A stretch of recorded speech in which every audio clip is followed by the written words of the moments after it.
कैसे धन्यवाद करते हैं, क्योंकि आप धन्यवाद के योग्य हैं। सारी महिमा आपकी है, आदर भी आपका है। प्रभु, हम आपको धन्य कहते हैं और आपके पवित्र वचनों के लिए धन्यवाद करते हैं। और सत्य का आत्मा जो आपके वचन को समझाने और सिखाने वाला आत्मा है, वो सिर्फ हमें वचन ही नहीं बताता, बल्कि वचन में वो सत्य हमें दिखाता है और उस सत्य को हमारे जीवन में स्थापित करने का काम करता है, ताकि हमारा जीवन सत्य पर आधारित हो, हमारा जीवन परमेश्वर की महिमा का कारण बने और हमारे जीवन से सत्य का प्रकाश प्रकट हो, ताकि परमेश्वर की महिमा हो। हम धन्यवाद करते हैं प्रभु, और चाहते हैं कि जितने लोग आपके वचन में मन लगाना शुरू करते हैं, उन सबके जीवन में पवित्र आत्मा कार्य करता है, अद्भुत कार्य करता है और उनके जीवन में सत्य को स्थापित करता है, ताकि सब प्रकार का डिसेप्शन, जो धोखा हम स्वयं को देते हैं, जो हम अपने विषय में विचार करते हैं, जो हम अपने आप को समझने लगते हैं, हम उस भावना से और उस झूठ से, उस झूठी भावना से बाहर निकलने लगते हैं। यही तो पवित्र आत्मा हमारे जीवन में करता है, ताकि प्रभु हमारा जीवन आपकी महिमा में प्रकट हो और आपकी महिमा का कारण बने। धन्यवाद करते प्रभु, इस प्रार्थना को आपके इकलौते पुत्र प्रभु यीशु मसीह के नाम से मांगते हैं, आमीन। Praise the Lord. Word of God part 41। Every true believer is wrestle against the powers of darkness।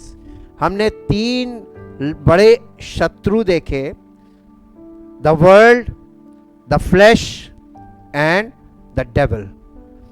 ये आज हर सच्चा विश्वासी, wrestle का मतलब होता है कुश्ती लड़ना।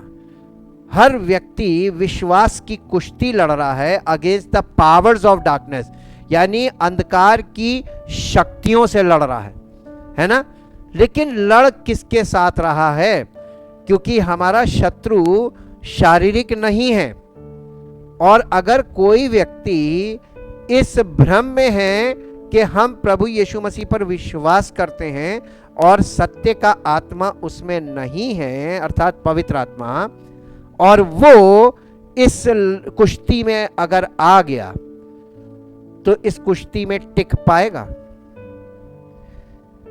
और सब सच्चे विश्वासी, जैसे ही आप यीशु मसीह को ग्रहण करते हैं और पवित्र आत्मा का वरदान आपको मिलता है, आपका नया जन्म होता है, वहीं से ये कुश्ती चालू हो जाती है। कुश्ती एक ऐसी लड़ाई है, या लड़ाई की एक ऐसी विधि है जिसमें 2 व्यक्ति होते हैं, अपोनेंट्स कह लीजिए, और दोनों अपोनेंट्स कभी वो नीचे और कभी वो ऊपर। इसका मतलब कुश्ती एक ऐसी लड़ाई है, इसमें हार और जीत, बहुत लंबी लड़ाई है जिसमें हार और जीत का फैसला जल्दी नहीं होता है। इसमें एक ऐसी लड़ाई है कि कभी आप नीचे और आपका शत्रु आपके ऊपर हावी, और कभी आप शत्रु पे हावी और शत्रु नीचे। कुश्ती में ये चलता रहता ना, दांव पलटते रहते हैं और कुश्ती चलती रहती है। और कुश्ती कभी भी वन स्ट्रेच लड़ाई नहीं है, इसके राउंड्स होते हैं। जब आप कुश्ती देखेंगे, रेसलिंग देखेंगे, there are so many rounds, और वो राउंड्स में होती है। हमारी जिंदगी में जो परिस्थितियां हैं, इन परिस्थितियों में हम जाते हैं, तब हमारी विश्वास की कुश्ती शुरू होती है।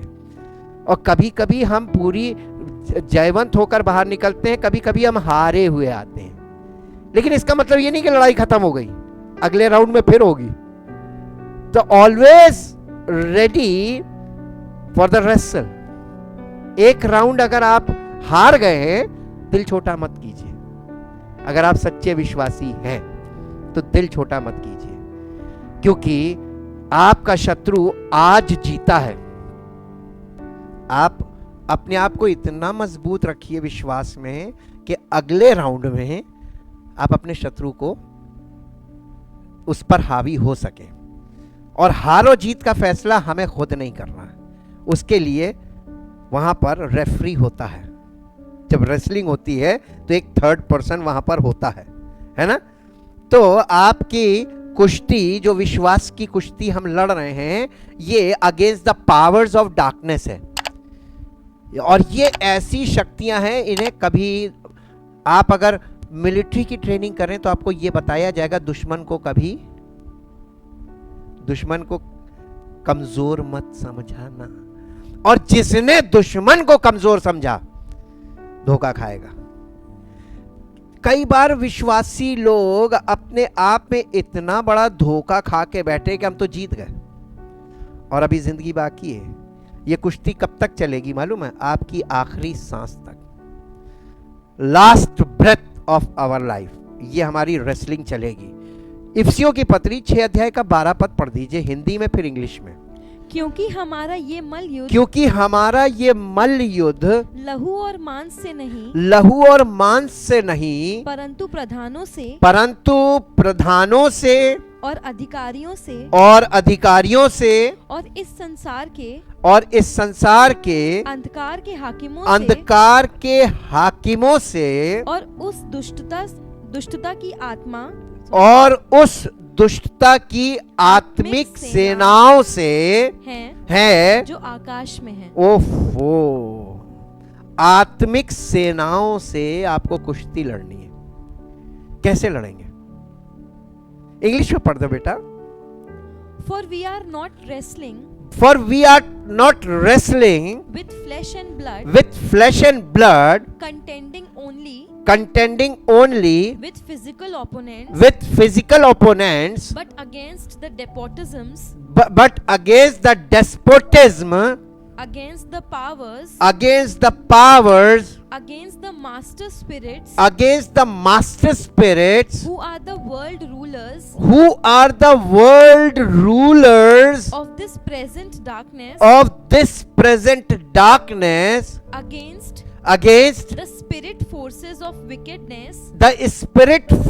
of wickedness in the heavenly supernatural sphere। पहले आपको दुश्मन के बारे में और उसकी शक्ति के बारे में सही जानकारी होना बहुत जरूरी है। जब दो देशों के बीच लड़ाई का माहौल बनता है तो आप न्यूज़ में देखिएगा कि आप अपने हमारे दुश्मन के पास कितनी शक्ति है, आर्म्स एंड एम्यूनिशन की, कितनी आधुनिक उपकरण है और उसका कितनी शक्ति है, कितनी सेना है, इसका एक कंपैरेटिव रखा जाता है। और हमारे पास ये है और उनके पास ये है, और इसके अकॉर्डिंग ही प्लानिंग की जाती है। युद्ध युक्तियों से लड़ा जाता है, बिना युक्ति के और बिना बुद्धि के लड़ाई करना मूर्खों की लड़ाई होती है, ऐसी मुचैटे वाली, है ना। परमेश्वर के जो बंदे होते हैं, परमेश्वर के जो लोग होते हैं, सच्चे लोग, वो मुंह की लड़ाई नहीं लड़ते हैं, क्योंकि परमेश्वर खुद मुंह की लड़ाई नहीं लड़ता। परमेश्वर बुद्धिमान है ना, अकल से युद्ध लड़ा जाता है। सेनापति का काम क्या है? लड़ाई लड़ना नहीं है, अपनी सेना को लड़ाई में संचालन करना है। सेनापति के संचालन में आर्मी काम करती है। इसलिए आर्मी जो होती है, जो सैनिक होता है, सैनिक अपनी बुद्धि का प्रयोग नहीं करता, सैनिक केवल आदेश का पालन करता है। किसका? कमांडर। हमारा आत्मिक जो लड़ाई, ये जो कुश्ती है, हमारा कमांडर कौन है? जोर से बोलिए, यीशु मसीह। आप अपने कमांडर के हुक्म को मानते रहिए, आपको कुछ नहीं करना पड़ेगा, युद्ध जिता देगा, क्योंकि वो जीता है, उसने जीता है और वो जयवंत है। और चूंकि वो जयवंत है, वो आपको हारने नहीं देगा। और दुश्मन आपको आपके सेनापति से डिटैच करेगा, डिस्ट्रैक्ट करेगा कि आप सेनापति से अपना माइंड हटा लो उससे। इसीलिए परमेश्वर के वचन में लिखा है के क्या नाम है, अपने उद्धार के कर्ता और सिद्ध करने वाले यीशु को ताकते रहो, ताकते रहो। ताकते रहो का मतलब फोकस्ड रहो सेनापति पे, क्योंकि तुम्हारा सेनापति तुमसे कोई ऐसा काम नहीं कहेगा जो तुम ना कर सको। और मसीह का वचन हमको इसी बात के लिए प्रिपेयर करता है। अब हम देखिए, आपको यह पता चल गया हमारी लड़ाई किन से है। हम अपनी शक्ति में नहीं लड़ सकते, और हमारी लड़ाई के हथियार शारीरिक नहीं आत्मिक हैं। और जो आत्मिक हथियार हैं वो कमांडर के बिना काम नहीं करेंगे, क्योंकि हमारा कमांडर आत्मिक राजा है, और आत्मिक राजा के हुक्म से आत्मिक शक्तियां काम करेंगी, आत्मिक हथियार काम करेंगे। अब देखिए, truth is the foundation of true believers. ये जो सत्य है ये सच्चे विश्वासी के जीवन का आधार होता है। हमारा जो आत्मिक जीवन है, जो मसीही सच्चा मसीही जीवन है, उसका आधार मालूम क्या है? सत्य। और सत्य कौन है? यूहन्ना रचित सुसमाचार 14 अध्याय का 6 पद। यीशु ने उससे कहा, मार्ग और सत्य और जीवन मैं ही हूँ। बिना मेरे द्वारा कोई पिता के पास नहीं पहुंच सकता। और अगर कोई कोशिश करता है तो बिना यीशु मसीह के पिता के पास पहुंचने की, तो ये जो आत्मिक आपने देखा ना, ये पावर्स ऑफ डार्कनेस, इससे लड़के आपको पिता तक पहुंचना है। क्या पहुंच पाएंगे? सन्नाटा। क्यों नहीं पहुंच सकते? अरे आत्मिक सेनाएं खड़ी हुई हैं, और ये आत्मिक सेनाएं दुष्ट की आत्मिक सेनाएं हैं। आप इन्हें पार कैसे करेंगे पिता तक पहुंचने के लिए? इसलिए यीशु मसीह का जो दावा है 110% पावरफुल है। चाहे कोई माने या ना माने, अपने तरीकों का इस्तेमाल दुनिया आज से नहीं प्राचीन काल से करती चली आई है, लेकिन सफल कोई नहीं हुआ। और वो आया, उसने सब कुछ करके सफल करके बैठ गया पिता के दाहिने, और यहां पर भी काम कर रहा है, एक साथ एक्सेस कर रहा है। जी इंग्लिश में पढ़ दो बेटा। Jesus said to him, I am the way and the truth and the life. No one comes to the Father except by through me. मेरे द्वारा और मेरे बिना कोई पिता तक नहीं पहुंच पाएगा। ये दावा बहुत सटीक है। इसी का यूहन्ना रचित सुसमाचार 15 अध्याय का 4-5वां पद पढ़ दीजिए। तुम मुझ में बने रहो और मैं तुम में। जैसे डाली यदि दाखलता में बनी ना रहे तो अपने आप से नहीं फल सकती। वैसे ही तुम भी यदि मुझ में बने ना रहो तो नहीं फल सकते। मैं दाखलता हूँ और तुम डालियां हो। जो मुझ में बना रहता है और मैं उसमें वो बहुत फल फलता है। क्योंकि मुझसे अलग होकर तुम कुछ भी नहीं कर सकते। दुआ भी नहीं कर सकते, बाइबल भी नहीं पढ़ सकते, यीशु मसीह से अलग होकर बाइबल नहीं पढ़ सकते। हाँ, और यीशु मसीह से अलग होकर सेवा नहीं कर सकते, मिनिस्ट्री नहीं कर सकते। कर सकते है ना, सब कुछ हम कर सकते हैं, लेकिन यीशु मसीह फिर क्यों कह रहा है तुम मुझसे अलग होकर कुछ नहीं कर सकते? यानी फलवंत नहीं हो सकते, रिजल्ट 0 रहेगा। मुझसे बिना मेरे से जुड़े, और यीशु मसीह से जुड़ने के लिए हमको क्या चाहिए मालूम है? पवित्र आत्मा। बिना पवित्र आत्मा के और बिना वचन के हम यीशु मसीह से कनेक्ट नहीं हो सकते। और बिना उसके कनेक्ट हुए हम ड्रामा कर सकते सारी जिंदगी, अपने आप को धोखा दे सकते सारी जिंदगी, और जितने मेरे संपर्क में आएंगे वो सब हमारे द्वारा धोखा खाएंगे सारी जिंदगी। अंधा अंधे को मार्ग दिखाएगा, दोनों कहां जाएंगे? पता कब चलेगा? जब रिजल्ट का टाइम आएगा तब पता चलेगा, अरे यार सारा गुड़ गोबर हो गया। हालेलुया जी। इंग्लिश में पढ़ दो बेटा। dwell in me, dwell in me, dwell का मतलब होता है किसी चीज में निवास करना। हमारा ये जो घर हम लोग इसके अंदर निवास करते हैं, ये ड्वेल है। ड्वेल का मतलब रहना, बने रहना। ड्वेल इन मी, यीशु मसीह कह रहा है ड्वेल इन मी, मुझ में बने रहो। and I will dwell in you. And I will dwell in you, और वो हम में बना रहे। Live in me, लिव, अब ज्यादा क्लियर आ गया। Live in me and I will live in you. And I will live in you. अगर तुम मुझ में जीवित रहोगे तो मैं तुम में जीवित रहूंगा। Just as just as no branch can bear fruit no branch can bear fruit of itself of itself without abiding in, without abiding in, being vitally united to being vitally united to the vine, the vine, neither can you neither can you bear fruit bear fruit unless you abide in me. unless you abide in me। जब तक यदि तुम मुझ में जुड़े नहीं रहोगे। बड़ा मुश्किल है ये समीकरण बताना कि यीशु मसीह के साथ जुड़े रहना। बॉडी ऑफ क्राइस्ट का मतलब समझते हैं? कलीसिया। और यीशु मसीह के साथ जुड़े रहने का मतलब समझते हैं? To be a part of his body, उस कलीसिया में एक एक्टिव पार्ट बन जाना। और लोग क्या सोचते हैं? वो मुझ में है, वचन देखो जाके, धोखा मत खाओ। वो उसमें नहीं है, जो उसकी बॉडी के साथ कनेक्ट नहीं है, उसके साथ यीशु मसीह नहीं है। धोखा मत खाना जी।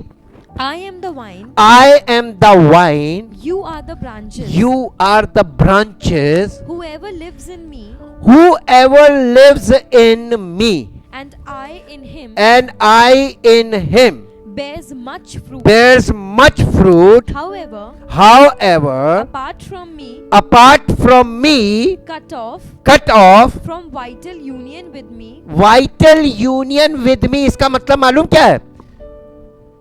Cut off from vital union with me, जो मेरे साथ सही संबंध नहीं बना के रखता है, जुड़ा नहीं रहता सही तरीके से।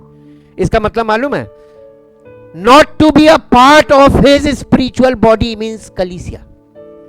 कलीसिया में एक्टिवली पार्टिसिपेट ना करने वाला मुझ में बना नहीं रहता जी। you can do nothing. You can do nothing, तुम कुछ नहीं कर सकते। ऐसे लोग कुछ नहीं कर सकते। अब बताइए दुश्मन से जीतेंगे कैसे? सिर्फ ये विचार कर सकते हैं, लेकिन वास्तविक में कुछ नहीं कर सकते। धोखा है ये भी, ये डिसेप्शन है जी। हो गया। अब इसके बाद एक और पद होगा, पहला कुरिन्थियों 3 अध्याय 10 और 11। परमेश्वर के उस अनुग्रह के अनुसार, परमेश्वर के उस अनुग्रह के अनुसार जो मुझे दिया ये गया, जो मुझे दिया गया, पौलुस कह रहा है जो मुझे दिया गया, मैंने बुद्धिमान राजमिस्त्री राजमिस्त्री के के समान नींव डाली। काहे की नींव डाली थी? कलीसिया की नींव डाली। The foundation of his spiritual body जी। और दूसरा उस पर रद्दा रखता है, परंतु हर एक मनुष्य चौकस रहे कि वो उस पर कैसे रद्दा रखता है, क्योंकि उस नींव को छोड़ जो पड़ी है और वो यीशु मसीह है। नींव कौन है? कलीसिया की। कलीसिया का फाउंडेशन कौन है जिस पर कलीसिया खड़ी है? आधार यीशु मसीह। यीशु मसीह सत्य है और कलीसिया की फाउंडेशन सत्य पर पड़ी है। Jesus said I am the truth, I am the way, I am the life. और ये 3 बातें ये फाउंडेशन में पाई जाती हैं। Jesus is the truth, Jesus is the way, Jesus is the life. और यही फाउंडेशन है कलीसिया की। केवल कलीसियाई तरीके से आप यीशु मसीह के देह से जुड़े रह सकते हैं। केवल कलीसियाई तरीके से जब आप जुड़े रहेंगे तो आप सत्य में बने रहेंगे। और केवल कलीसियाई तरीके से जब आप कलीसिया में ग्रो करेंगे तब आप जिंदगी में यानी स्पिरिचुअल लाइफ में ग्रो करेंगे। ये 3 बातें आपके जीवन में प्रगटीकरण होगी। फाउंडेशन है जो फाउंडेशन, जो नींव पड़ चुकी है वो है मसीह। मसीह का means Christ. Christ is the foundation. जी, क्योंकि उस नींव को छोड़ जो पड़ी है और वो यीशु मसीह है, कोई दूसरी नींव नहीं डाल सकता। आपके विश्वास की नींव क्या है? अब मैं सवाल करूं। नहीं, लोग तो ये कहते हैं मैं प्रार्थना करूंगा हो जाएगा। आपकी जो विश्वास की नींव है वो प्रेयर है। आपके विश्वास की नींव आपकी कल्पना भी हो सकती है। आपके विश्वास की जो फाउंडेशन है वो टीचिंग है जो आपके अंदर काम कर रही है। आप गलत शिक्षा में जाएंगे, फॉल्स टीचिंग में जाएंगे, वहां से जो बातें आपको मिल रही वो आपका आधार बन जाएंगी, आपके आत्मिक जीवन का आधार। और आत्मिक जीवन का आधार एक्चुअल में कौन है मालूम है? यीशु मसीह। क्या आपके विचारों में यीशु मसीह कुछ नहीं है? मसीह की देह कुछ नहीं है? मसीह की देह कुछ नहीं, इसका मतलब कलीसिया कुछ नहीं है। सब कुछ व्यक्तिगत हो गया। और जब आप व्यक्तिगत विचारधारा में चले गए तो आप जहां थे वहीं पर चले गए, सब जीरो पे आ गया। आपने अपना निकल कर आना ग्रहण किया, वापस बैक चले गए ना। और ये किसने किया? द पावर्स ऑफ डार्कनेस ये काम कर रही हैं। आपको हो सकता है किसी से ठोकर लग गई हो कलीसिया में, बहुत जल्दी ठोकर लगती है। इतना यानी विश्वास तो कम होता है, लेकिन उससे ज्यादा कहीं हम ठोकर खा जाते हैं, क्योंकि हमारा जो स्वभाव है वो बहुत कमजोर होता है। कई बार लोगों का विश्वास अच्छा है, उनका जो स्वभाव है वो कमजोर है, लेकिन आपके विश्वास से आपको अपने स्वभाव को मजबूत रखना है। अगर आपको प्रभु के साथ बने रहने के लिए जो कुछ भी सहना पड़े, सब कुछ सहो, लेकिन उसको मत छोड़ो, उसको मत छोड़ो। अगर आपने उसको छोड़ दिया जरा सी बात पे, तो आप उसके साथ अनंत जीवन में कैसे जा सकते हैं? यह भी एक परख का पॉइंट है। इसके बाद इंग्लिश में पढ़ दो बेटा। According to the grace, the special endowment for my task, the special endowment for my task of God bestowed on me like a skillful architect and master builder, I laid the foundation, and now another man is building upon it. But like each man be careful how he builds upon it, for no other foundation can anyone lay than that which is already laid, which is Jesus Christ, the Messiah, the anointed one. ये बात पौलुस कह क्यों रहा है? क्योंकि आज के युग में, कल जैसा हमने देखा था, शैतान की कलीसियाएं हैं, शैतान के अपने सेवक हैं जो मसीह के सेवक का रूप धारण करके आएंगे, और लिखा है उनकी अपनी शिक्षाएं होंगी। Doctrines are the foundation. Doctrine का मतलब शिक्षाएं है, और ये शिक्षाएं फाउंडेशन का काम करती हैं। विश्वास जैसी शिक्षा होगी उसी शिक्षा पे आधारित आपका विश्वास होगा। आज कलीसियाओं में जो शिक्षा है उसका आधार प्रभु यीशु मसीह नहीं है, प्रार्थना हो गया है, शारीरिक क्रियाएं हो गई हैं, प्रेज एंड वर्शिप हो गया है, उनकी फिजिकल सर्विसेज हो गई हैं, रिचुअल्स हो गए हैं। ये सब चीजें आधार हैं, सत्य नहीं है। और अगर सत्य यानी प्रभु यीशु मसीह आधार होता तो जिंदगी बिल्कुल अलग दिखनी चाहिए थी। जब सब कुछ सिमिलर दिख रहा हो चारों तरफ, तब समझ जाइएगा दाल में कुछ काला है। फर्क होना चाहिए, फर्क नहीं है इसीलिए गड़बड़ है जी। What is the foundation of your faith? Question, आपके विश्वास का आधार क्या है? प्रार्थना? हाँ, सोचिए आपके विश्वास का आधार क्या है? आप किस आधार पे खड़े विश्वास में कि मैं मसीही हूं? क्या आधार है? मेरे साथ एक पद निकाल लीजिए जो आपको मिलेगा लूका रचित सुसमाचार 6 अध्याय उसका 46 से 49 पढ़ेंगे। जब तुम मेरा कहना नहीं मानते यीशु मसीह कह रहा है जब तुम मेरा कहना नहीं मानते तो क्यों मुझे हे प्रभु कहते हे प्रभु कहते, किस संदर्भ में डांट रहा है, किस संदर्भ में डांट रहा है, कॉन्टेक्स्ट क्या है? अब हम कॉन्टेक्स्ट में जाएंगे जी। जो कोई मेरे पास आता है जो कोई मेरे पास आता है और मेरी बातें सुनकर उन्हें मानता है मैं तुम्हें बताता हूँ कि वो किसके समान है। वो उस मनुष्य के समान है जिसने घर बनाते समय भूमि गहरी खोद कर चट्टान पर नींव डाली। भूमि गहरी क्यों खोदी? जब तक खोदी जब तक चट्टान नहीं मिल गई, जब तक खोदी जब तक चट्टान नहीं मिल गई। कितने लोग आज ये काम कर रहे हैं? आज का व्यक्ति तो बहुत आलसी, हमसे पैसा से ले लो हमारे लिए फाउंडेशन डाल दो, दूसरे से कहता है। अपने घर की तो नींव डालते नहीं, वो दूसरों से डलवाते हैं, वो अपनी क्या डालेंगे। आज का व्यक्ति सारे काम पैसों से करना मांगता है। हम मेहनत नहीं कर सकते। वो उस काम को देखकर, उस कठिनाई को देखकर वो कहता है हमसे ये लो और हमारा काम करके दे दो। यही चीज स्पिरिचुअली भी हो रही है जी। उसने भूमि गहरी खोदी और चट्टान जब तक नहीं मिली। ये जो मेट्रो बनी है इसमें आपने देखा जो पाइलर मशीन काम कर रही थी वो कहां तक ड्रिल करती है मालूम आपको? नीचे चकमक की चट्टान जब तक नहीं आती, और जहां चट्टान आती है वहीं से वो फाउंडेशन बना के चलते हैं। मेगा स्ट्रक्चर्स ऐसे बनाए जाते हैं। हालेलुया। क्या ये काम जरूरी नहीं है? फाउंडेशन जरूरी नहीं है? आपकी बिल्डिंग फाउंडेशन अगर चट्टान पे नहीं होगी तो आपकी बिल्डिंग गिर जाएगी। आज के तूफान पहले जैसे नहीं है, पहले हल्के आते थे, आज जबरदस्त आते हैं, है ना?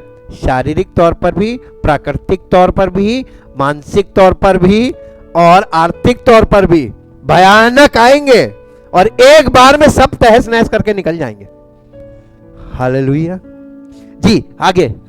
और जब बाढ़ आई तो धारा उस घर पर लगी परंतु उसे हिला नहीं सकी क्योंकि वो पक्का बना था। पक्के तो सब घर बने हैं, फाउंडेशन उसकी पक्की थी, है ना? आगे। परंतु जो सुनकर नहीं मानता, जो यीशु मसीह कह रहा जो मेरी बातें सुनता है। देखिए दोनों सेक्शन में सुनने वाले मिलेंगे, एक में मानने वाला है और एक में, इसका मतलब फाउंडेशन चट्टान कहां पे है? जो सुनकर मानता है, और जो केवल सुनता है मानता नहीं है वहां पे फाउंडेशन का है कि अब पढ़ो। वो उस मनुष्य के समान है जिसने मिट्टी पर बिना नींव का घर बनाया। जब उस पर धारा लगी तो वो तुरंत गिर पड़ा और गिरकर उसका सत्यानाश हो गया। आपके विश्वास का सत्यानाश हो जाएगा। हम सच बता रहे हैं आपको। आपका विश्वास का आधार क्या है? सुनना और मानना। अगर आप यीशु मसीह की बातों को केवल सुनते हैं तो आप एक दिन आपका विश्वास धराशायी हो जाएगा। लेकिन अगर आप सुनते हैं और उसको फॉलो करते हैं, अपने जीवन में लागू करते हैं, तो आप चट्टान पे हैं। हालेलुया। और यीशु मसीह का हुक्म मानना कई बार आपको आउट ऑफ द वे जाना पड़ेगा। बहुत आसान नहीं है, ये भी हम साथ साथ बता दें, बहुत आसान नहीं है। वो बहुत बार आपको कुछ चीजें छोड़ने को बोलेगा जो आपके लिए बहुत कठिन होगा, लेकिन अगर आपने छोड़ दी तो आप जीत जाएंगे। और अगर नहीं छोड़ पाए तो यीशु मसीह को दोष कभी मत दीजिएगा, वो आपकी प्रॉब्लम है। इसको इंग्लिश में पढ़ दो बेटा।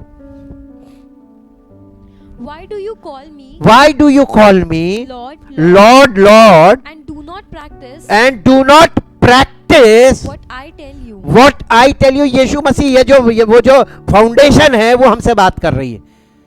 कलीसिया की फाउंडेशन कौन है? यीशु मसीह। और फाउंडेशन हमसे बात कर रही है कि तुम मुझे प्रभु प्रभु क्यों कहते हो जब तुम मेरी बातों को जीवन में प्रैक्टिस नहीं करते हो, यानी व्यवहार में नहीं लाते हो। जी। For everyone for everyone who comes to me who comes to me and listens to my words and listens to my words in order to heed their teaching, in order to heed their teaching heed their teaching and does them, and does them, does them, I will show you I will show you what he is like. what he is like. जो मेरी बातों को सुनता है और वैसा ही करता है अपने जीवन में, मैं तुम्हें बताता हूं वो कैसा होगा.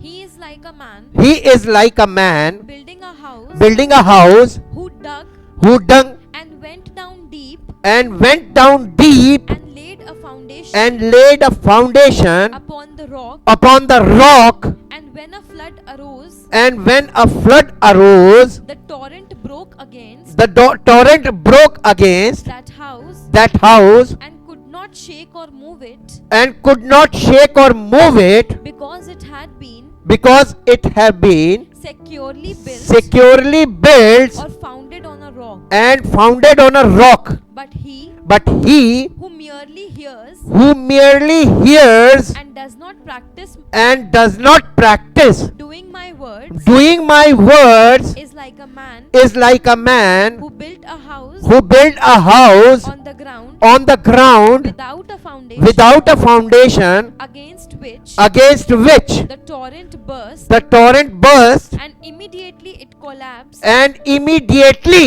कितनी देर लगेगी उसको गिरने में? within seconds, Immediately it collapsed and fell, and fell, and the breaking and ruin of that house and the ruin of that house was great. was great. बर्बाद हो जाएगा, गिर का सत्यानाश हो जाएगा.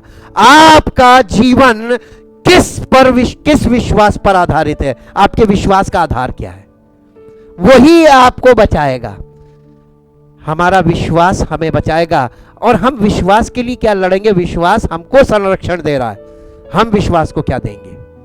जी, अब इसके बाद है व्हाट इज ट्रूथ. ये भयानक क्वेश्चन है. पिलातुस ने यीशु मसीह से पूछा था जब उसको गिरफ्तार करके ले गए थे क्रूसिफिक्शन से पहले. उसने कहा था सत्य क्या है? यीशु मसीह ने नहीं बताया, क्योंकि सत्य ग्रहण करने लायक है नहीं अगर बता दिया जाए तो. लेकिन अगर उसके बावजूद आपने उसे अपनी इच्छा से ग्रहण कर लिया तो सत्य ही आपका जीवन का आधार बनेगा. What is truth? Truth is that which is consistent with the mind, will, character, glory and being of God. क्या है सत्य मालूम है आपको? कंसिस्टेंट का मतलब क्या होता है? कंसिस्टेंट का मतलब होता है कंसिस्टेंट का मतलब है, मैंने इसको हिंदी को बड़ी मेहनत करी इसका मीनिंग निकालने के लिए. कंसिस्टेंट इसमें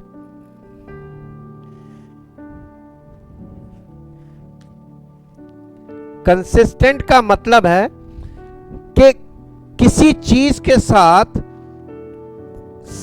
तालमेल बना के. कंसिस्टेंट विद है नहीं, और थोड़ा इजी लाओ, थोड़ा और इजी मीनिंग ताकि आम व्यक्ति समझ सके. कंसिस्टेंट है एक जैसा. कंसिस्टेंट का मतलब एक जैसा. Truth is that which is consistent with the, यानी जो माइंड के जैसा, माइंड जिसके जैसा माइंड, विल, इमोशन. माइंड का मतलब बुद्धि, विल का मतलब इच्छा, कैरेक्टर का मतलब चरित्र और ग्लोरी का मतलब महिमा, एंड बीइंग ऑफ गॉड. यानी ये ट्रुथ क्या है? परमेश्वर स्वयं ट्रुथ है, गॉड हिमसेल्फ ट्रुथ. इसीलिए truth is the self expression of God. परमेश्वर का खुद का जो प्रगटीकरण है वो है सत्य. सत्य क्या है? परमेश्वर का खुद का प्रगटीकरण. अब ये बताइए कितने लोग, पहली आज्ञा अगर आप जाके देखिए, कितने लोग परमेश्वर को जानते हैं? आज आज आज कितने लोग जानते हैं? हम बताएं कितने लोग जानते हैं? कितने लोग जानते हैं? जानना चाहेंगे? मेरे साथ निकाल लीजिए, वचन से निकालिए. मत्ती रचित सुसमाचार उसका 11 अध्याय. मत्ती रचित सुसमाचार, यीशु मसीह के शब्दों में लीजिए. मत्ती रचित सुसमाचार 11 अध्याय और उसका 26 पद पढ़िए। हाँ हाँ हे पिता, हाँ हे पिता, क्योंकि तुझे यही अच्छा लगा, क्योंकि तुझे यही अच्छा लगा, मेरे पिता ने मुझे सब कुछ सौंपा है, है और कोई पुत्र और कोई पुत्र को नहीं जानता केवल पिता। ये सत्य है कि नहीं है? यस। आप अभी सत्य में आगे, आज तो फाउंडेशन है, फाउंडेशन में मैंने थोड़ा इसलिए लिया क्योंकि इससे ज्यादा आपको समझ में नहीं आएगा। उसने कहा कोई पुत्र को नहीं जानता केवल पिता, और कोई पिता को नहीं जानता केवल पुत्र। यानी पिता परमेश्वर को कौन जानता है? केवल पुत्र। और पुत्र को कौन जानता है? केवल पिता। अब आगे देखिए, इन दोनों को कौन जानता है? और वो जिस पर पुत्र उसे प्रकट करेगा वही पिता और पुत्र को दोनों को जानता है। तो इसका मतलब परमेश्वर को कौन जान सकता है? कौन? यीशु मसीह जिस पर प्रकट करेगा, तीसरा वो होगा जो जानेगा। अब बताइए, इतनी बड़ी भीड़ जो खड़ी है ये कौन सी है? यीशु मसीह के शब्दों में अगर जाइए तब बताइए। परमेश्वर का वचन ट्रुथ है, ये रिटन ट्रुथ है, और यीशु मसीह रिवील्ड ट्रुथ है, लिविंग ट्रुथ है। अब इस सत्य को, इतना सत्य परमेश्वर ने सबके सामने रखा है, लेकिन किसी की समझ में नहीं आ रहा। हालेलुया। इंग्लिश में पढ़ दो बेटा इसी को। 26 है ना? Yes, Father, I praise you that such was your gracious will, such was your gracious will and good pleasure. Matthew chapter 11 verse 26. And all things have been entrusted and delivered to me by my Father. And no one fully knows and accurately understands the Son except the Father, and no one fully knows and accurately understand the Father except the Son, and anyone to whom the Son deliberately wills to make him known. जिसको पुत्र चाहे, तीसरा वही होगा जो पिता और पुत्र दोनों को अच्छी पूरी तरीके से जानेगा। हालेलुया। इसमें से हम और आप हो सकते हैं, ऑफर है, लेकिन उसके लिए हमको क्या चाहिए? ट्रुथ।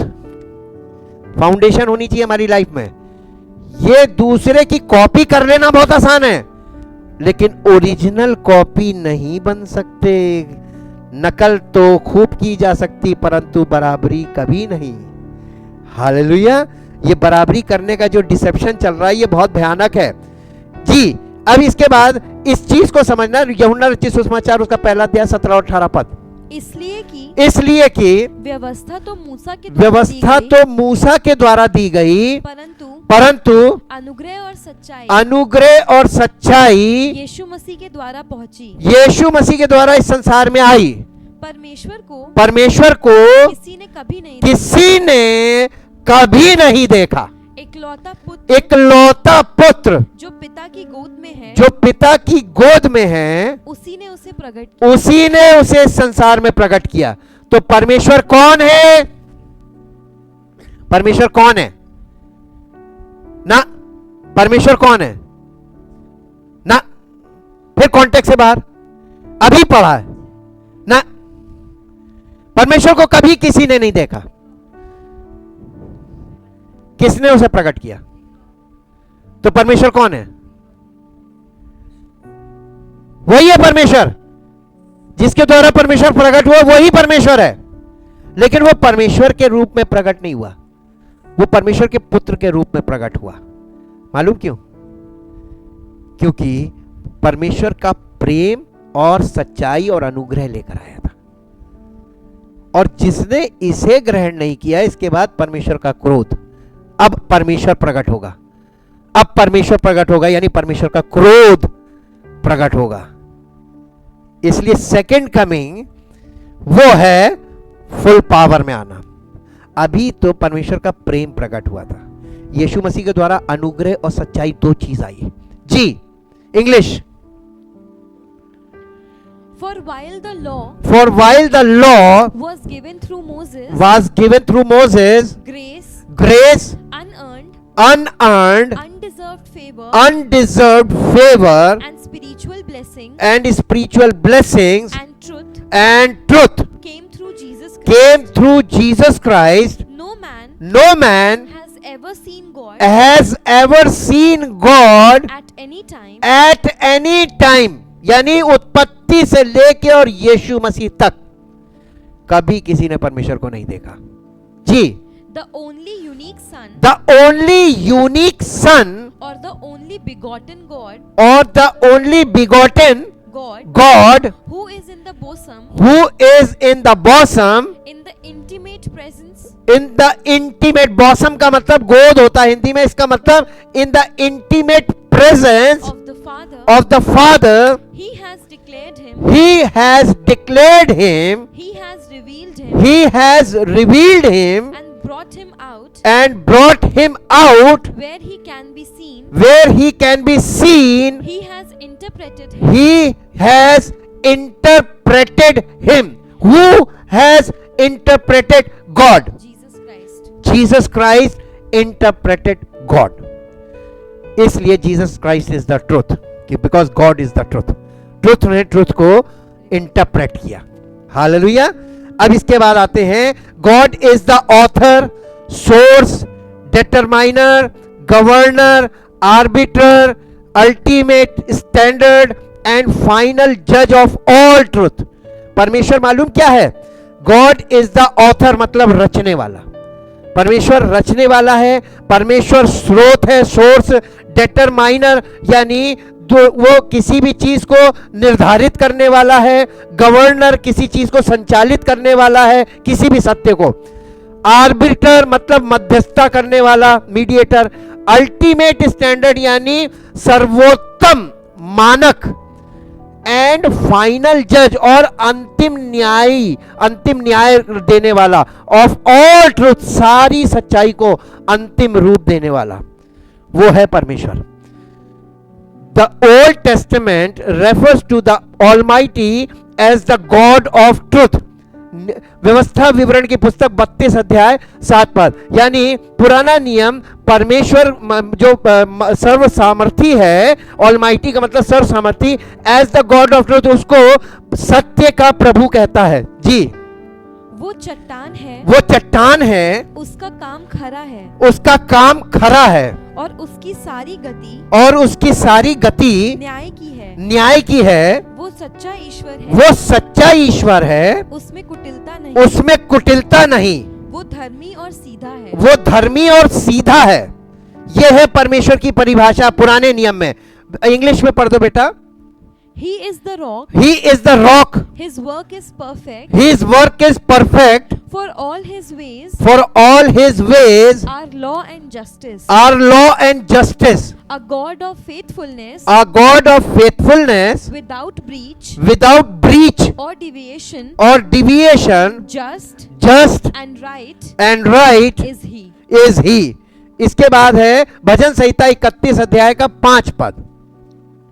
मैं अपनी आत्मा को तेरे ही हाथ में सौंप देता हूँ, तेरे ही हाथ में सौंप देता हूँ। हे यहोवा, हे सत्यवादी ईश्वर, तूने मुझे मोल लेकर मुक्त किया है, मुक्त किया है। जी, यीशु मसीह के द्वारा उसने हमें मोल लेके मुक्त किया है, वही सत्य ईश्वर है। English, Psalm 31 verse 5। Into your hands I commit my spirit. You have redeemed me. O Lord, the God of truth and faithfulness. इसके बाद है यशाया 65:16। तब सारे देश में तब सारे देश में जो कोई अपने आप को धन्य कहेगा, जो कोई अपने आप को धन्य कहेगा, वो सच्चे परमेश्वर का नाम लेकर वो सच्चे परमेश्वर का नाम लेकर अपने को धन्य कहेगा, अपने को धन्य कहेगा, और जो कोई देश में शपथ खाए वो सच्चे परमेश्वर के नाम से शपथ खाएगा, क्योंकि पिछला कष्ट दूर हो गया और वो मेरी आंखों से छिप गया है। ये सच्चा परमेश्वर कौन है? यीशु मसीह का पिता, जिसने उसको भेजा। तो वो जो सच्चा था उसने सच्चाई को भेजा। His name is Jesus Christ. जी, अब इसके बाद there can not be any discord और difference of opinion between the written word of God means scripture. ये जो रिटन वर्ड ऑफ गॉड है, ये पूरा बाइबल, उत्पत्ति से प्रकाशित वाक्य, इसमें कोई डिस्कॉर्ड नहीं है, कोई डिफरेंस नहीं है, इनमें आपस में कोई वो नहीं है कि ये बात इस बात के खिलाफ लिखी गई है। And the incarnate Word of God, incarnate का मतलब जो वचन देहधारी हुआ, means Jesus. God has revealed himself to humanity through scripture and through his Son. परमेश्वर ने मानव जाति को प्रकट करने के लिए सबसे पहले अपना वचन रखा, द बाइबल। अगर यह आपकी क्लियर नहीं समझ में आया, आप पुत्र से नहीं मिल सकते, क्योंकि दूसरा परमेश्वर का असली स्वरूप उसका पुत्र है, और यह आपको पुत्र से मिलाता है। इसलिए राइट अंडरस्टैंडिंग और राइट इसका इंटरप्रिटेशन आपको चाहिए, वही ट्रुथ है, और वो ट्रुथ आपको ट्रुथ से मिलाएगा। रिटन ट्रुथ आपको लिविंग ट्रुथ से मिलाएगा। यूहन्ना रचित सुसमाचार 1:14। और वचन देहधारी हुआ और अनुग्रह और सच्चाई से परिपूर्ण होकर हमारे बीच में डेरा किया, और हमने उसकी ऐसी महिमा देखी जैसी पिता के इकलौते की। English. And the word Christ became flesh, human, incarnate, and tabernacled, fixed his tent of flesh, lived a while among us, and we actually saw his glory, his honor, his majesty, such glory as an only begotten son receives from his father, full of grace, favor, loving kindness and truth. Truth जरूर जुड़ा होगा जी। Abandon a biblical definition of truth. Abandon का मतलब किसी चीज को हमेशा के लिए छोड़ देना। अगर हम बाइबल की डेफिनेशन को छोड़ दें ऑफ ट्रुथ, यानी सत्य के बारे में, एंड अनराइचियसनेस, अधार्मिकता के बारे में, इज द इनकेपेबल रिजल्ट, जिसका एक भयानक परिणाम हमारे जीवन में आएगा, जो हमारे लिए असहनीय होगा। और वो क्या होगा? रोमियो की पत्री 1:28।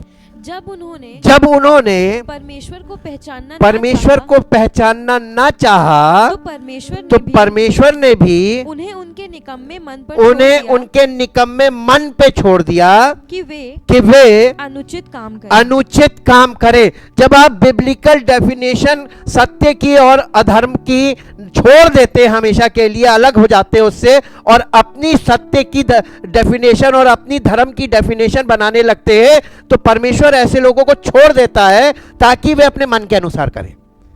तो मनमाना कर रहे हैं लोग। क्या चीज छूट गई? परमेश्वर के रिटन वर्ड की ट्रुथ, बिब्लिकल चीजें छोड़नी, और सब अपनी अपनी डेफिनेशन बना के खड़े हो गए। Truth is in fact a verified और इनडिस्प्यूटेबल फैक्ट। ये जो सत्य है, ये एक ऐसा तथ्य है जो वेरीफाइड यानी सत्यापित और प्रमाणित है, और इनडिस्प्यूटेबल, जिसमें कोई आपस में विरोधाभास नहीं है। ये वो तथ्य है। That is called truth. Thank you Jesus. परमपिता परमेश्वर, हमारा जीवन और हमारा विश्वास सत्य पर आधारित हो, क्योंकि सत्य के बिना, सत्य का जो विपरीत है वो असत्य है। अगर हम सत्य पर आधारित नहीं है, हमारा विश्वास सत्य पर आधारित नहीं है, तो हमारा जीवन असत्य है, और असत्य कभी जयवंत नहीं होता है, सत्य की हमेशा जीत होती है। हम लोग सत्य पर आधारित हो, हमारा विश्वास सत्य पर आधारित हो, और हमारे जीवन का आधार प्रभु यीशु मसीह जो स्वयं सत्य है वो हो, ताकि उसके द्वारा हम अपने जीवन में जयवंत और फलवंत हो, और हमारा जीवन उसके द्वारा प्रमाणित हो, ताकि परमेश्वर की महिमा हो। यीशु मसीह के नाम से मांगते हैं, आमीन। Praise the Lord.